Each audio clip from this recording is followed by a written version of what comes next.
Vamos lá, semana 10, cara. Semana 10, vamos lá. Vamos lá, uma das coisas aqui que é interessante ressaltar é porque a partir de agora a gente vai começar a fazer esboços de gráficos. Cara, uma das principais funções do cálculo 1 é justamente capacitar o aluno a conseguir desenhar qualquer gráfico. Cara, na moral, eu acho que quando eu terminei de montar o meu primeiro gráfico usando essa técnica, eu fiquei impressionado, cara. Eu olhei e disse: Meu Deus, agora eu consigo desenhar qualquer gráfico do universo. A pessoa pode botar a função que for. Utilizando essa técnica que a gente vai utilizar, eu consigo montar um esboço mais ou menos do que se trata o gráfico. E aí, olhando para o gráfico, eu já consigo analisar muitas coisas, né? Então, sensacional. Depois que eu terminei de fazer isso, eu olhei e disse: Velho, agora eu tenho a força. Tem uma das coisas que é importante ressaltar aqui, é porque provavelmente as questões vão ficar muito longas. E se elas ficarem muito longas, eu vou partir elas, beleza? Então, geralmente ele vai pedir assíntotas horizontais, assíntotas verticais, horizontais, verticais, aí pedir pontos críticos, e aí você tem que classificar eles em mínimo, máximo ou nenhum dos dois. Depois a gente vai pedir pontos de inflexão. E aqui também tem os intervalos, né? Intervalo de crescimento e intervalo de decrescimento. Aqui a gente vai ter os pontos de inflexão, os intervalos de concavidade para cima e os intervalos de concavidade para baixo. E por último, mais ou menos seguindo esse roteiro, a gente vai ter que esboçar. Beleza? Então o que eu vou fazer? Se o vídeo ficar muito longo, eu vou marcar essa parte aqui, ó, como início. E a parte de baixo como fim. Beleza? Que aí diminui a chance de eu errar. E se eu errar no fim, que eu já vou estar bem cansado, aí eu só vou deletar o vídeo do fim. Aí fica mais fácil para mim. Porque se eu for ficar editando as coisas aqui, não rola não. Beleza? Então a ideia é bem simples. Vamos começar trabalhando aí na 1A. Repare que assim como na lista 9, na 1A ele já deu a função, a derivada e a segunda derivada. Ah, meu Deus, isso é maravilhoso. O cara foi um pai para você nisso. Porque você já sabe derivada, você está derivando há 8 semanas, 8, 7, por aí. Então vamos lá. Na primeira delas, vamos primeiro verificar as assíntotas, beleza? Então vamos lá, vamos meter bronca aí.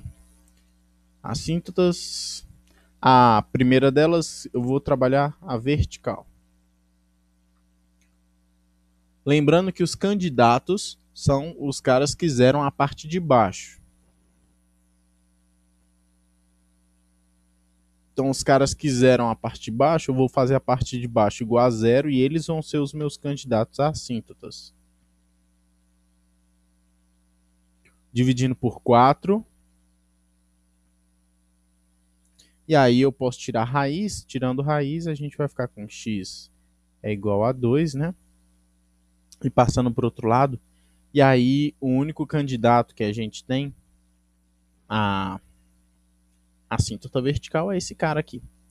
Para eu saber se ele é ou não, eu tenho que fazer o limite por um dos lados. Se o limite por um dos lados der mais ou menos infinito, então a gente consegue mostrar que é uma assíntota. Então eu vou fazer o limite aqui.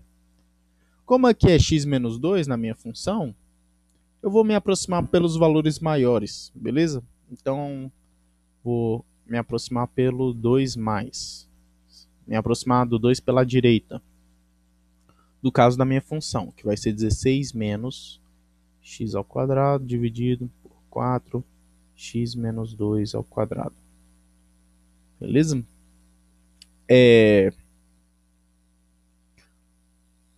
se a gente substituir na parte de cima aqui, 2 ao quadrado dá 4, 16 menos 4, essa parte de cima aqui vai para 12. E a parte de baixo, se você observar, ela vai para 0, né? Beleza, tudo bem. Mas se a gente tem na parte de cima indo para 12 e na parte de baixo indo para 0, eu já sei que com certeza a minha resposta vai ser mais ou menos infinito. Beleza? Tá, agora os sinais. O 12 é um número positivo, então na parte de cima, positiva. Na parte de baixo eu tenho 4 vezes um número ao quadrado. Números ao quadrado são sempre positivos. Sendo assim, a parte de baixo também é positiva. E aí, positivo dividido por positivo dá positivo. Tá bom? Repare que se eu fosse pelo outro lado, pelo 2 menos, aqui também ia ser um termo ao quadrado. Então, ele também iria para mais infinito. Beleza? Então, a primeira conclusão, x igual a 2 é a assíntota vertical. Tá, agora vamos para as horizontais.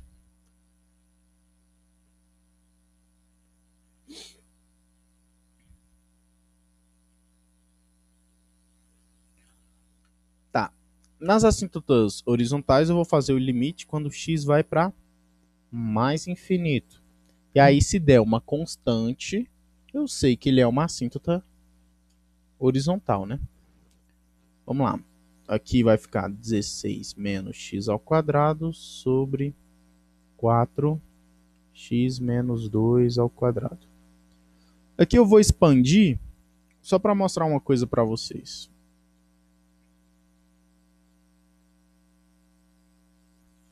Aqui vai ficar... Vou deixar assim, ó, menos x ao quadrado mais 16. Aqui na parte de baixo, você pode abrir aqui, vai dar o quadrado do primeiro, duas vezes, blá, blá, blá, e aí depois multiplicando por 4, você vai ficar com 4x ao quadrado menos. Aqui duas vezes o primeiro pelo segundo vai aparecer um 4 aqui. Vezes 4 vai dar 16. Aqui vai dar um 4 vezes 4 dá um 16. Beleza. Por que eu expandi? Porque agora a gente tem um polinômio sobre um polinômio. E repare que os dois polinômios têm o mesmo grau. Sendo assim, se eu quero saber o limite quando x vai para mais infinito, basta eu pegar o de cima e dividir pelo de baixo. Eu fiz isso várias vezes lá na semana de assíntotas, beleza? Fiz várias vezes mesmo. Se você quiser, você pode botar x ao quadrado em evidência aqui. Você vai chegar na mesma resposta, tá bom? Então, quando x vai para mais infinito, ele vai para menos 1/4. Se você fizer a mesma coisa, quando ele vai para menos infinito, vai dar o mesmo valor, porque aqui é um x ao quadrado. Como é um x ao quadrado, a nossa potência, ele não vai fazer essa distinção. Mas você pode fazer a mesma coisa de novo, botar o x ao quadrado em evidência, enfim.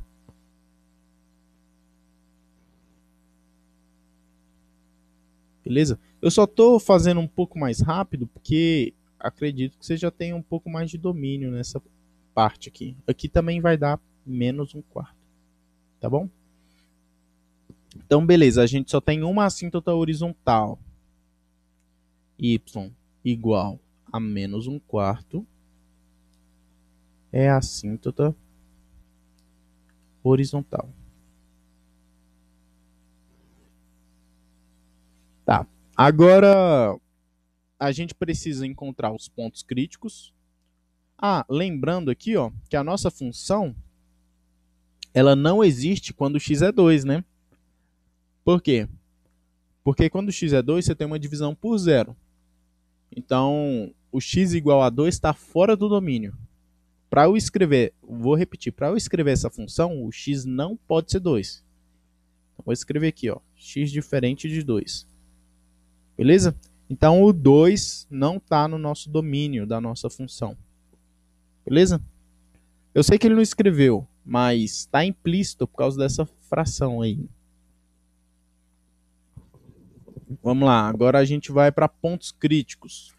A definição de pontos críticos é derivada igual a zero ou não existe. Vamos. Ah, adoro o cara, porque o cara já deixou a derivada pra gente. Ai, meu Deus. Isso é pai demais, ó. Caraca, é sensacional isso. X menos 8 sobre x menos 2 ao quadrado. Beleza. Vamos nos atentar para o primeiro caso. O primeiro caso é não existe.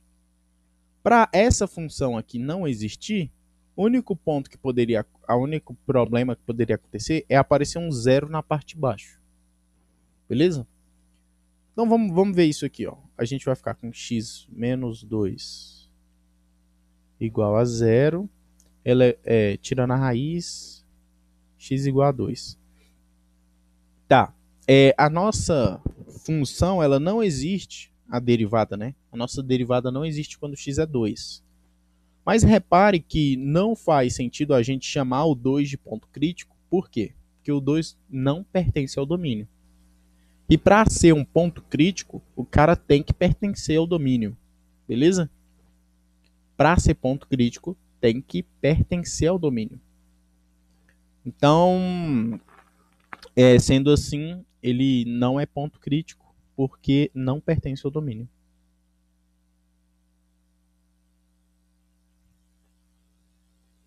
Lembrando que é o domínio da F. Não pertence ao dom da F. Beleza? Tá. Esses casos onde não existe na derivada, mas existe no domínio da F. Por exemplo, o módulo de x. No zero não existe a derivada, mas o zero existe na função módulo de x. Beleza?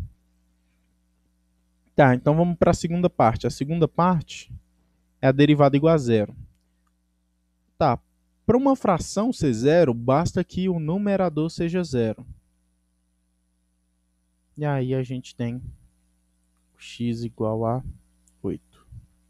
Beleza? Esse aqui é um ponto crítico. Tá, agora vamos calcular os intervalos de crescimento, decrescimento e... Aqui era um cubo, hein? Enfim, não vai mudar muita coisa, não. Tá, vamos olhar aqui os intervalos de crescimento e decrescimento. Vou marcar aqui uma reta. Nessa reta vai ter os meus pontos críticos, que nesse caso aqui é o 8. Vai ter os pontos onde a função não existe, que eu vou marcar aqui, que é o 2. E só. E aí, o que acontece? O sinal da minha função derivada só pode mudar onde ela não existe ou em pontos críticos. Só pode mudar nesses dois lugares. Beleza? Não tem como ela mudar em outro lugar. Então, o que eu vou fazer? Eu vou tentar encontrar o sinal dela em cada um dos trechos aqui. Aqui eu vou escolher o 0, aqui eu vou escolher o 3, aqui eu vou escolher o 9. Beleza? E aí eu vou calcular em cada um dos pontos. Vamos lá. O f de 0. F' de 0. Desculpa. Vai ficar 0 menos 8 sobre 0 menos 2 ao cubo. E aí a gente vai ficar com menos 8 dividido por menos 8, que deu mais 1. Tá, como deu um número positivo, a gente sabe que em todo o intervalo ele vai ser positivo. Então, desde o menos infinito lá até o 2, a função vai ser crescente. Fazer a mesma coisa aqui com o 3. Que vai ficar 3 menos 8 sobre 3 menos 2 ao cubo.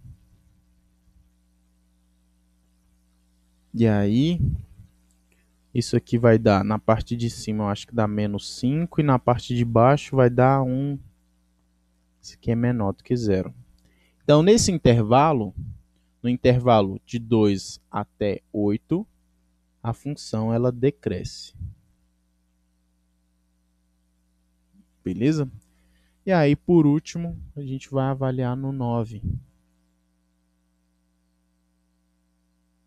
No 9, a gente vai ficar com 9 menos 8 sobre 9 menos 2 ao cubo. Na parte de cima vai dar 1, na parte de baixo vai dar 7 ao cubo. Isso aqui tudo é maior do que zero. Beleza? Se é maior do que zero, a gente sabe que nesse ponto aqui, a função volta a crescer.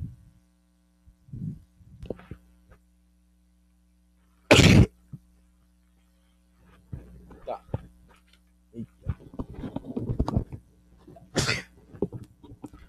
Seguindo. Uma das coisas que a gente consegue observar aqui são os intervalos de crescimento. Eu vou fazer eles aqui em cima. O intervalo de crescimento, aqui nesse caso, é de menos infinito até 2, unido com de 8 a mais infinito. Os intervalos de decrescimento vão ser de 2 até 8. Beleza? Também dá para classificar o nosso ponto crítico aqui, né? Esse ponto aqui, ele não é ponto crítico, não faz sentido a gente classificar, né? Aqui a função inicialmente estava decrescendo, e aí no 8 ela passa a crescer. Sendo assim, o 8 ele é um ponto de mínimo. Beleza? Então eu já vou escrever aqui logo. Ele é um ponto crítico e ele é um mínimo local.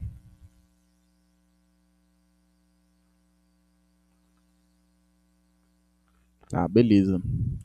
Tá, como a gente tá com as derivadas todas já dadas, então eu vou seguir esse aqui direto.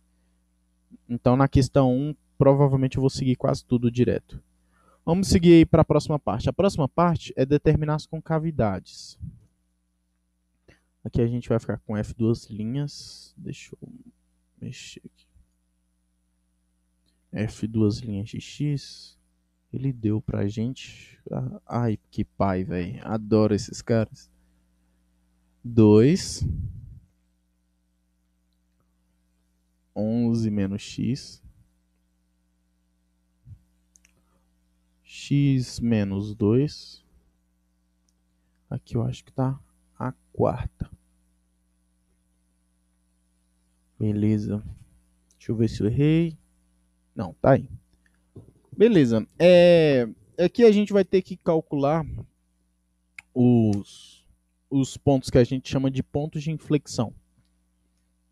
Os pontos de inflexão é a mesma ideia do que os pontos críticos, só que a relação deles é com a segunda derivada. Beleza? Então, o que são os pontos de inflexão? São os pontos onde a segunda derivada não existe ou é igual a zero. A primeira parte da não existência, né, da segunda derivada, aqui no nosso caso, o único problema que poderia ter é a parte de baixo ser zero. E aí, se a gente fizer a parte de baixo sendo zero, tirando a raiz quarta aí, aqui era um 2. E tirando a raiz quarta, a gente vai encontrar que x é igual a 2. Só que o x igual a 2 não pertence ao domínio. Como ele não pertence ao domínio, ele não pode ser um ponto de inflexão, porque para ser ponto de inflexão, aqui é um 2. Ela obrigatoriamente tem que estar dentro do domínio, né? Então, nesse caso aqui, o x igual a 2 não é ponto de inflexão. Então, vamos para a segunda parte. A segunda parte é segunda derivada igual a zero. Tá, para a segunda derivada ser zero, o que a gente vai fazer? A gente vai fazer o numerador ser zero, porque a gente tem uma fração, né? Dividir por 2 e passar o outro para o outro lado, e a gente encontra que x é igual a 11. Esse aí é o nosso ponto de inflexão. X igual a 11. Beleza. Aí o que a gente vai fazer? A gente vai marcar da mesma forma. A gente vai marcar os pontos onde ela não existe e os pontos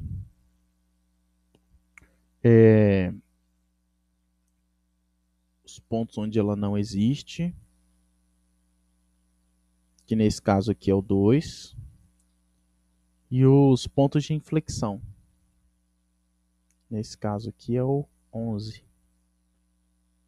Beleza? Tá.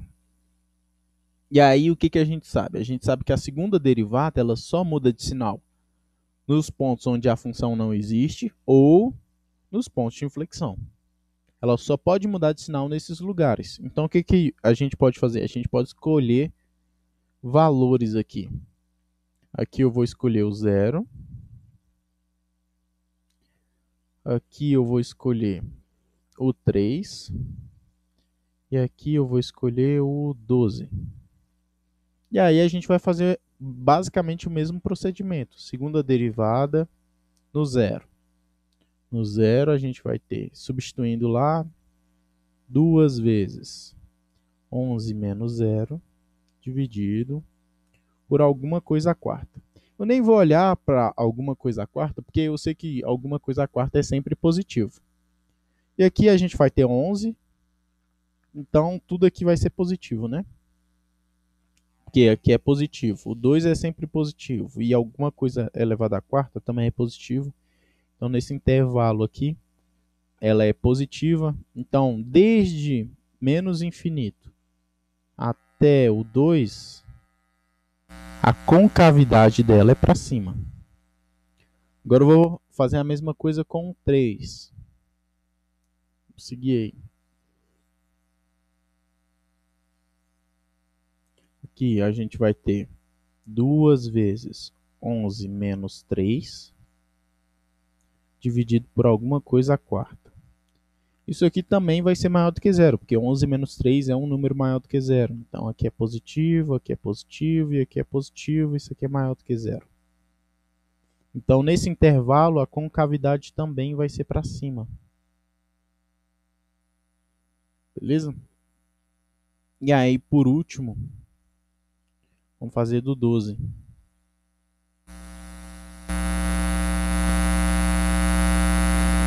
Fazendo do 12, a gente encontra 2 vezes 11 menos 12, dividido por alguma coisa a quarta. Aqui vai dar negativo, aqui positivo e aqui positivo, então isso aqui vai ser menor do que zero. Então, nesse intervalo aqui, a concavidade é para baixo. Repare que assim, no cálculo 1 a gente não classifica, eu não sei se classifica depois, os pontos de inflexão.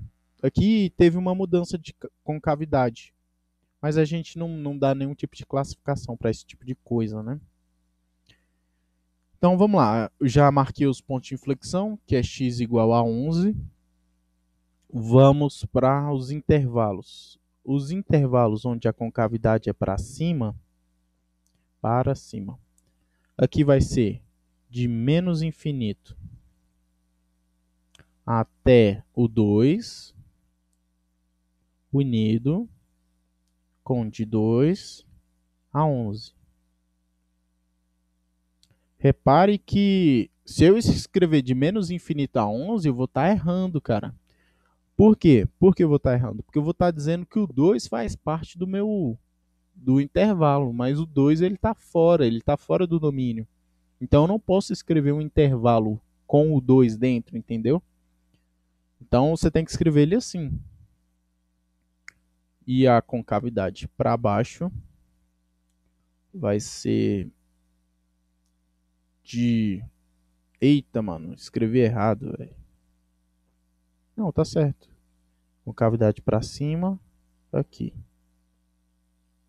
E concavidade para baixo, de 11 a infinito.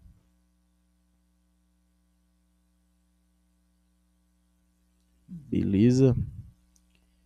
E aí eu acho que a gente marcou todos os quesitos que ele queria. Cara, geralmente ele vai pedir muitos quesitos. Eu vou até conferir aqui para ver se a gente acertou tudo. Que se tiver errado, aí eu já rasgo essas folhas aqui já, de bolado. A primeira coisa, o ponto crítico, a gente encontrou o x igual a 8 aí. E aí a gente também encontrou que ele é um mínimo local. Os intervalos onde ela cresce foi de menos infinito a 2 e de 8 a mais infinito. Os intervalos onde ela decresce de 2 a 8. Beleza. Os locais onde ela tem concavidade para cima foi assim. De menos infinito a 2, de 2 a 11. Beleza. Tá. Concavidade para baixo. De 11 a mais infinito. Ponto de inflexão a gente encontrou aqui. Foi o x igual a 11. E a assíntota vertical a gente marcou lá. Uma delas foi o 2 e a outra foi o menos 1/4. É isso mesmo. Tá tudo certinho. Beleza. Galera, repare que nessa questão aí ele deu para você, né, as derivadas. Normalmente ele não vai dar. Beleza? Então, um dos passos importantes é você calcular a derivada. Isso vai ser parte do trabalho. Então, aqui ó, as assíntotas. Então pratique bastante, beleza? Porque isso vai ser importante. Então é isso aí. A 1A já foi.